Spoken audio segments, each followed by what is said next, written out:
Xin chào các bạn, hôm nay mình lại được mời đi uống rượu mừng tân gia, hai bên gia đình. Đây là đám cưới phong tục Dao ở Điện Biên quê hương của mình nhé.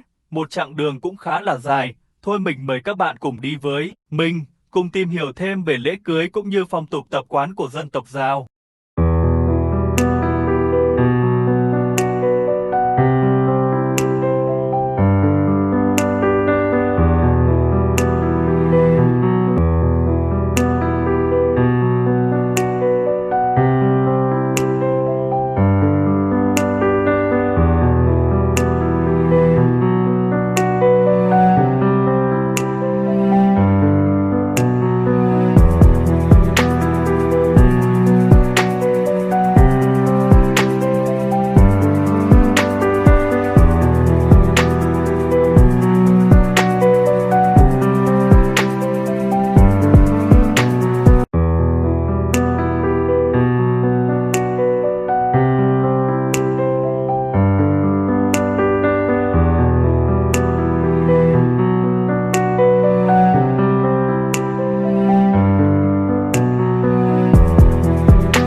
Nhưng mà bây giờ mày đưa đi về luôn cả con loa.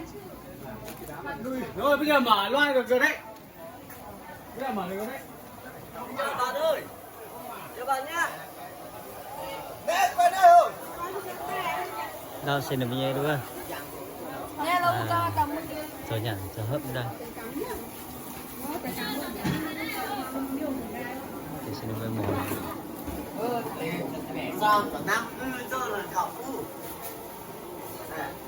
Hello, đây là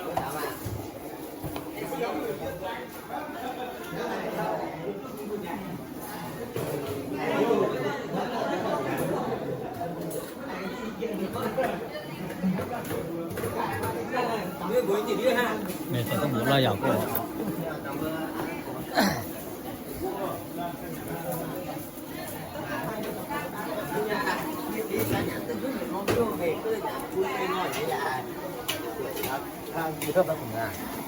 cẩn thận món trắng miệng của người ta đấy.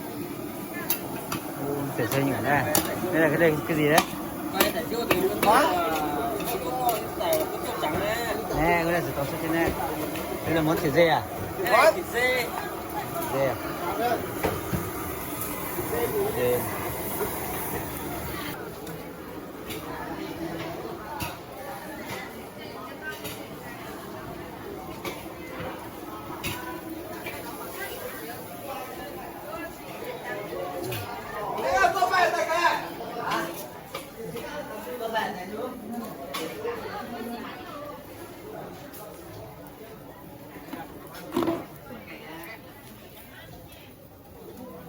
Đây là thịt nướng. Ê, tao sẽ ọ. Ê, ê, sân tay nha, hay có mẹ thôm tuôn nào cái dân thôm tuôn à? có thô thì nhớ út chuyện. Mẹ quẩn tên là đứa mạnh rồi bạn. Gì tao khoa.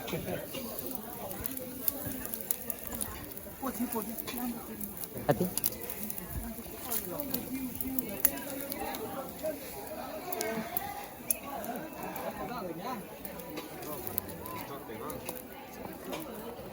Ô, một tòa đây. Tờ giờ tòa xin là sẽ ui muội trăm hải nhô nè. Cái chỗ này cả ni muội nè.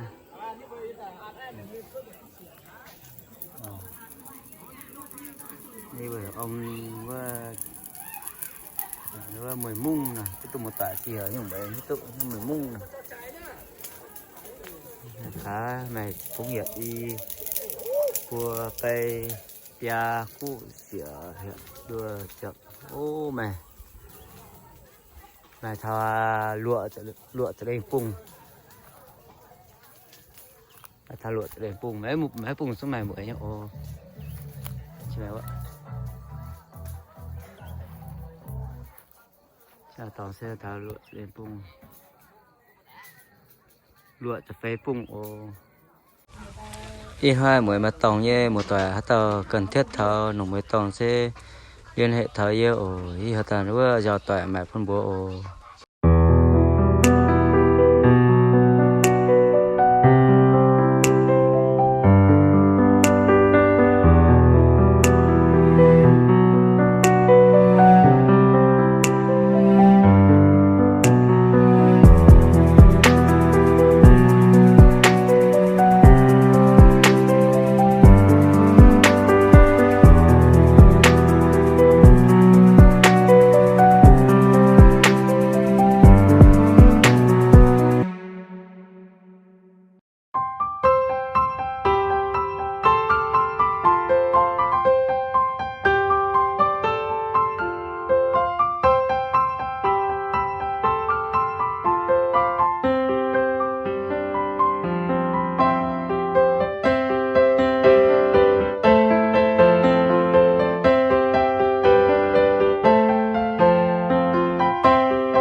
buổi trưa ngày hôm nay rất vui mừng về dự đám cưới của hai em là có quý vị đại biểu khách quý vị xa về đây sum họp một nhà cho mai tươi chúc cho đời nở hoa.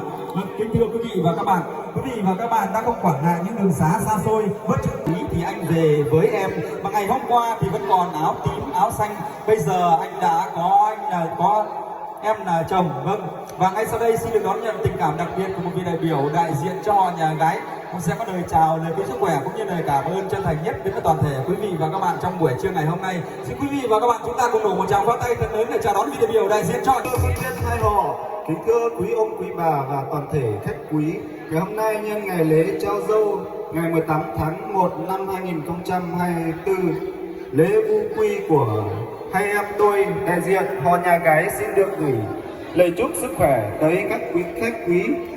Thay mặt gia đình cảm ơn cô bác gần xa đã đến dự bữa cơm thân mật của hai em. Xin chân thành cảm ơn mọi người. Kính thưa quý cụ ông cụ bà, quan viên hai họ cùng toàn thể quý quan khách trong hồi hôn ngày hôm nay, tôi xin tự giới thiệu, tôi là bố của cô dâu Thu Mẩy. Tôi xin thay mặt gia đình bày tỏ lời cảm ơn sâu sắc nhất đến toàn thể quý vị trong hồi hôn.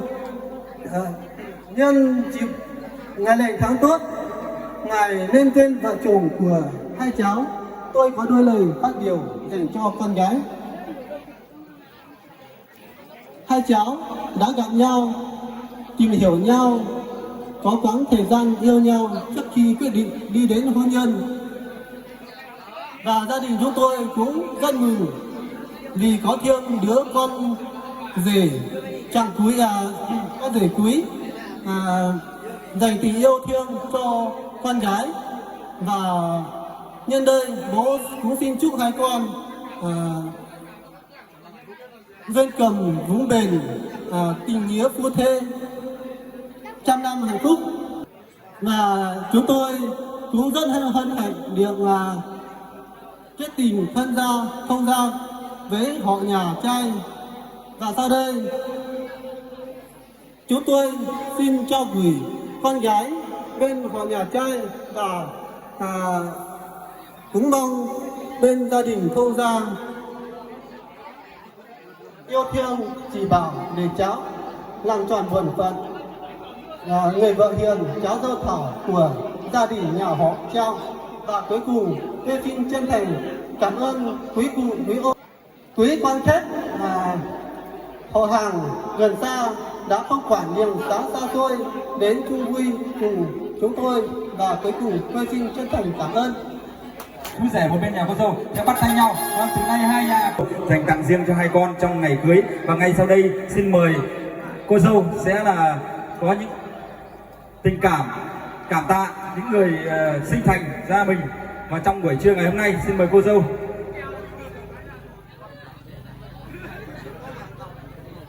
Đầu tiên cho tôi xin gửi lời cảm ơn đến toàn thể quan viên hai họ đã có mặt trong ngày hôm nay và toàn thể quan khách đã có mặt trong hội hôn ngày hôm nay.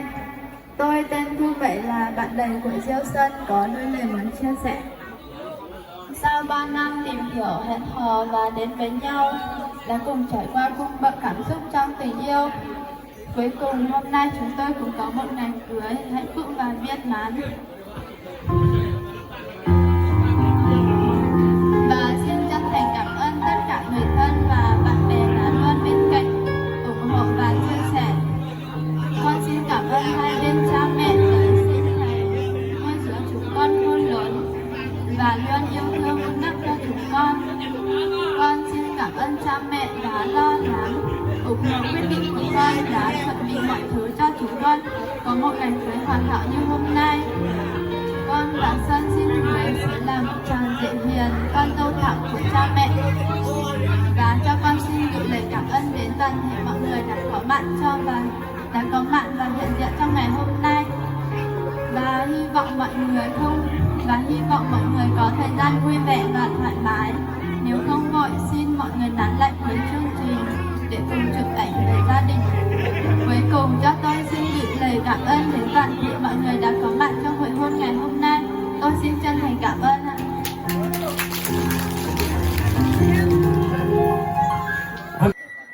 Vâng, và sự hiện diện của quý vị là niềm vinh hạnh lớn nhất đối với hai bên gia đình cũng như cô dâu và chú rể trong buổi trưa ngày hôm nay. Và ngay sau đây xin mời đại diện hai bên gia đình chúng ta trở với từng bàn tiệc của gia đình để rót những chén rượu mang hương sắc của tình yêu để kính chúc đến toàn sức khỏe của toàn thể quý vị và các bạn đang có mặt tại hôn trường cưới ngày hôm nay. Xin trân trọng kính mời đại diện hai bên gia đình trở lại với bàn tiệc. Cô dâu và chú rể thì lán lại một chút xíu ạ.